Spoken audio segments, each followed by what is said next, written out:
sekali Aisyah. Baik, sebelum memulai pelajaran pada pagi hari ini, Ibu absensi dulu ya. Ya, Bu. Adakah yang tidak hadir? Ada, Bu. Siapa? Cita. Sita. Perasaan dari kemarin juga tidak hadir ya? Iya, Bu. Dia habis kehujanan. Terus? Masuk angin. Tipes. Kata siapa? Kata dia nanti cek saya. Ya udah. Ibu presensi terlebih dahulu ya. Iya, benar. Nabila, Hadir. Aisyah, Hadir. Alwi, Hadir. Irma, Hadir. Beatrice, Hadir. Jamina, Hadir, Ibu. Tari, Hadir. Aldini, Hadir. Okta, Hadir. baik. Berarti yang tidak hadir hanya Sita saja ya? Iya, Bu. Baik. Kita akan mulai pembelajaran pada hari ini yaitu mengenai hikayat dan cerpen. Sebelum itu, anak-anak pernahkah membaca suatu hikayat yang di dalamnya banyak cerpen? Belum. Minggu kemarin kita sudah membahas mengenai hikayat dan cerpen. Apakah ada anak-anak lupa? Lupa, Bu. Baik.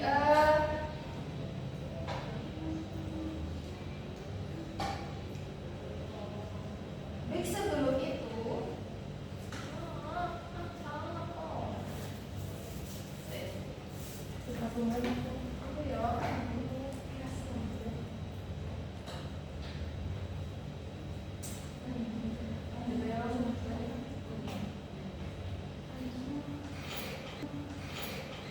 baik anak-anak, tujuan pada pembelajaran pada pagi hari ini yaitu hikayat dan cerpen, yaitu siswa mampu memahami kaidah bahasa yang digunakan dalam menyusun teks hikayat dan cerpen.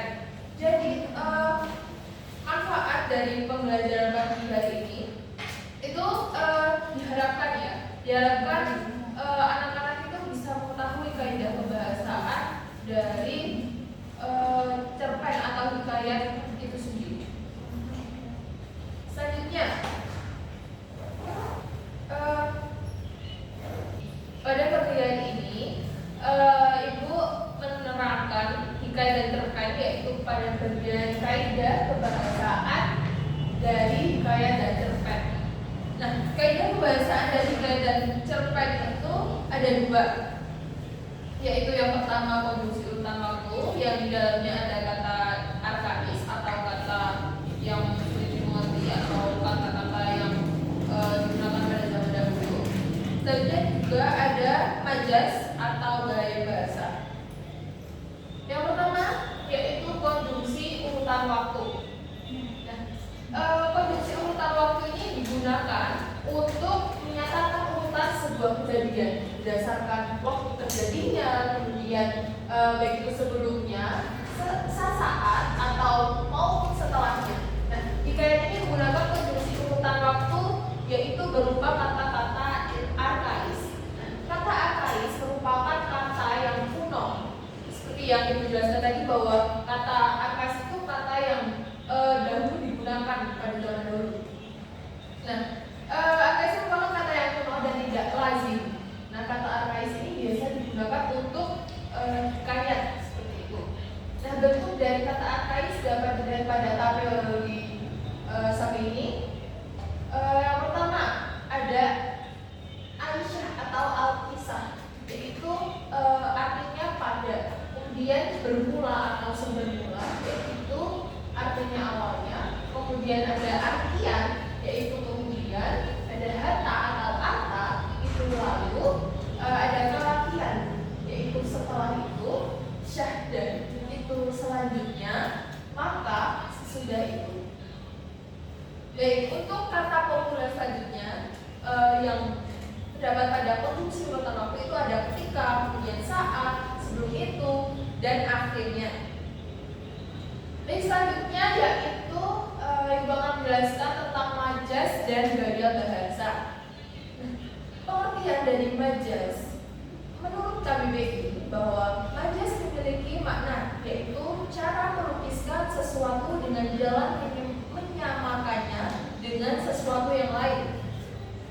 Untuk gaya bahasa, menurut KBBI, gaya bahasa memiliki 4 makna, yaitu pemanfaatan atas kekayaan bahasa oleh seseorang dalam bertutur atau menulis, pemakaian ragam tertentu untuk memperoleh efek-efek tertentu. Nah, secara keseluruhan ciri-ciri bahasa sekelompok penulis sastra serta cara khas dalam menyatakan pikiran atau pemikiran itu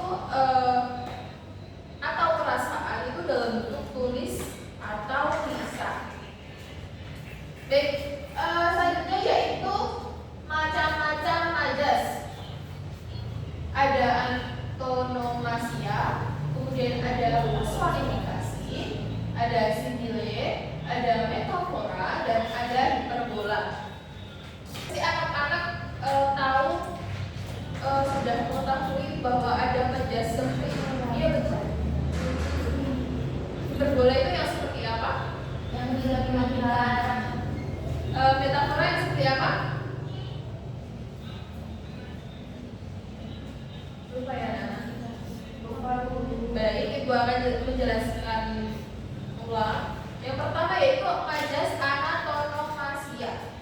Majas antonomasia adalah majas yang menyebut seseorang berdasarkan ciri atau sifatnya yang menonjol. Contohnya, kata beberapa lamanya, maka istri si miskin itu pun adalah 3 bulan lamanya.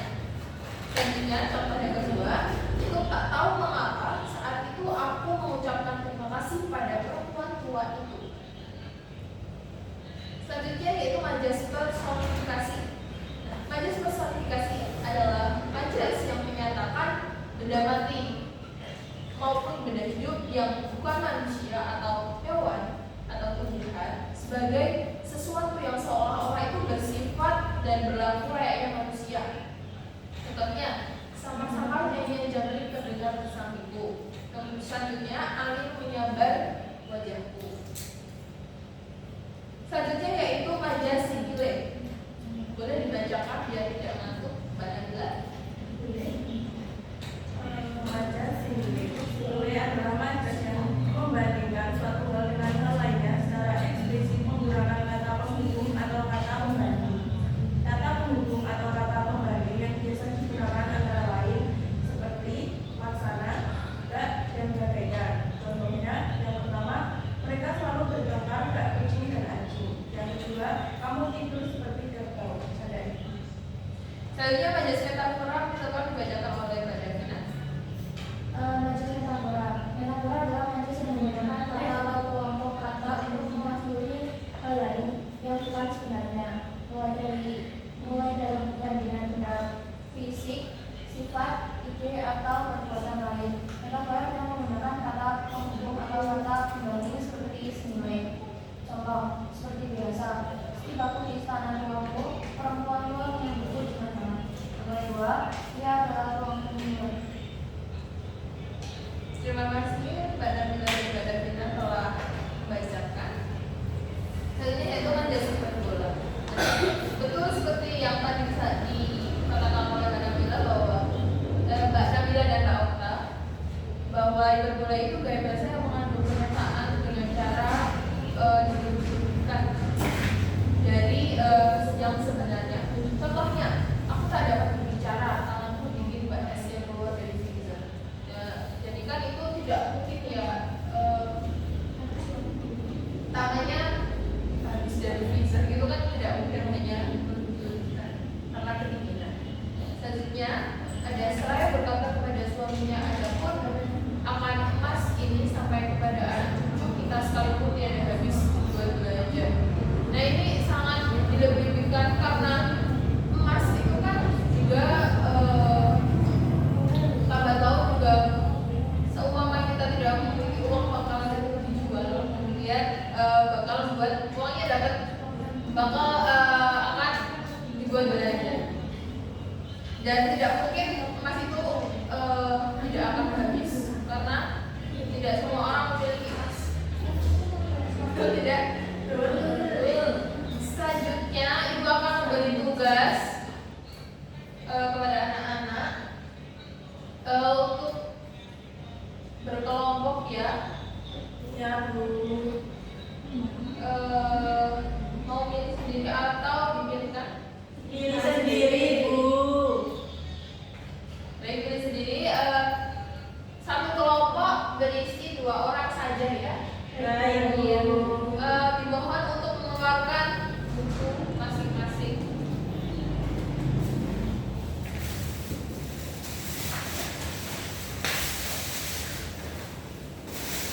Baik, anak-anak bisa menyekat ini terlebih dahulu ya. Di situ ada hikayat yang berjudul baik, hikayat Bayan Budiman. Tuh, dimohon untuk dikerjakan ya. Ibu beri waktu 20 menit. Cukup? Cukup Bu. Atau mau dikurangin? Tidak.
Maka ada kesulitan nggak tadi? Tidak Bu. Dokter? Tidak. Maka ada kesulitan? Maka ada yang ingin ditanyakan? Belum Bu.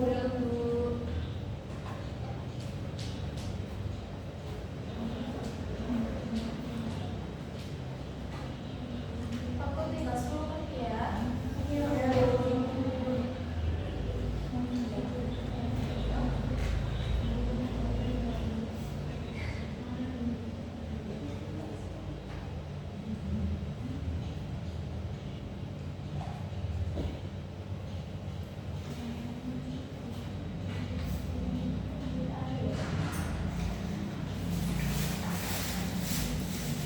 Maka ada kelompok yang sudah selesai? Sudah Bu. Baik, waktunya sudah habis ya anak-anak. Dimohon untuk kelompok yang sudah selesai, yaitu punya kelompoknya Mbak Tari ya, Ya. bisa mempersilahkan maju untuk presentasi hasil diskusinya.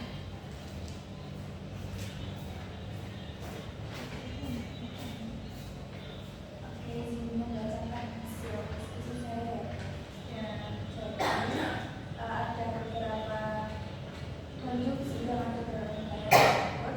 Yang pertama yaitu kondisi hubungan waktu hubungan dengan kalimat tak seberapa lama setelah. Kemudian ada makna yang merupakan kondisi hubungan peristiwa. Kemudian ada lagi kata beberapa lamanya. Sejak Maimun beristri itu ia membeli seekor burung bayan jantan.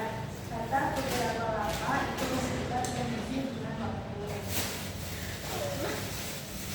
Kemudian ada beberapa makna kata yang makna kata akan Ya, itu ya.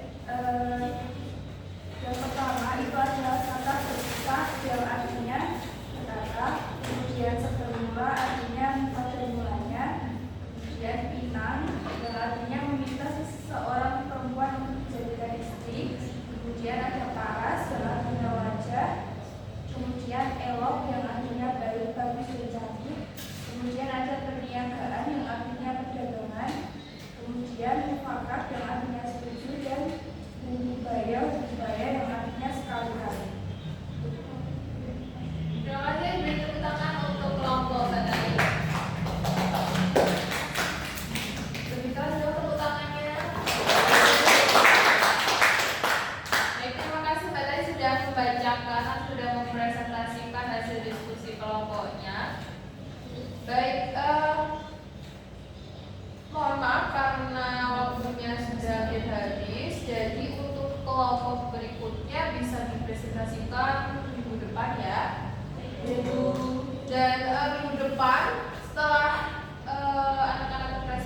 tidak paham? Alhamdulillah kalau sudah paham. Baik, Ibu cukupkan ya pada pelajaran pada pagi hari ini. Baik, sebelum itu kita berdoa terlebih dahulu ya. Untuk menutup kelas pada pagi hari ini. Berdoa mulai.